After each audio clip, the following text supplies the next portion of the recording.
He was a young rapper chasing his dreams in Scarborough, but in the early hours of the morning, that dream turned into a nightmare. A single gunshot inside a basement recording studio would end Anthony Spencer's life and expose a shocking betrayal at the hands of people he thought were friends. On January 20th, 2012, Spencer and his friends headed to Dungeon Sound Studios at 799 Brimley Road.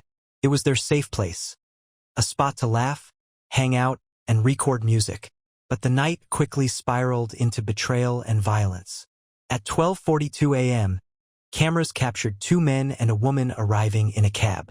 The men were 23-year-old Chever Ashley, known by the nickname Country or J.A., and 24-year-old Samuel Paul, a local rapper who performed under the name Sammy G. They entered the underground studio with 19-year-old LaPrincia Palmer. At 1:44 a.m., Palmer left the studio, used a cell phone outside, and returned. By 2:27 a.m., she came out again, standing at the top of the stairs and looking around as if checking the area.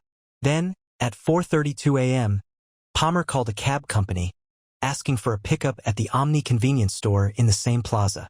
But before the dispatcher could respond, a gunshot rang out in the background. Moments later, Palmer, Ashley, and Paul fled the studio and got into a waiting cab. At 5 a.m., Anthony Spencer was dropped off at Scarborough General Hospital by a group of people. He had been shot in the chest. Tragically, he was pronounced dead shortly after. The people who brought him in slipped away before police could question them. According to the Crown, Ashley and Paul pulled out guns inside the studio, ordering Spencer and his friends to the ground. Paul pistol-whipped one victim, stealing cash, jewelry, and jackets. Ashley then fired a single shot into Spencer's chest, ending his life. Ashley later pleaded guilty to second-degree murder. He was sentenced to life in prison with no chance of parole for 15 years. The judge called it a callous and cowardly execution of a defenseless man, though Ashley received some credit for pleading guilty. Paul avoided a murder conviction, but admitted to robbery, gun possession, and breaching bail conditions.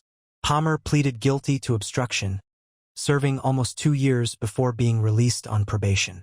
For Spencer's family, the sentence brought some justice but also bitterness. They were left devastated not just by his murder, but by the fact that Spencer's own friends, the ones who dropped him at the hospital, refused to cooperate with the investigation. Anthony Spencer dreamed of making it in rap as Tony Trapz. Instead, he was betrayed by people he thought were friends and murdered in cold blood. If you were in the studio that night, what would you have done differently to stop this from happening? And if you couldn't, and this was your friend that was murdered, would you go to the police or would you seek some get back? Comment below.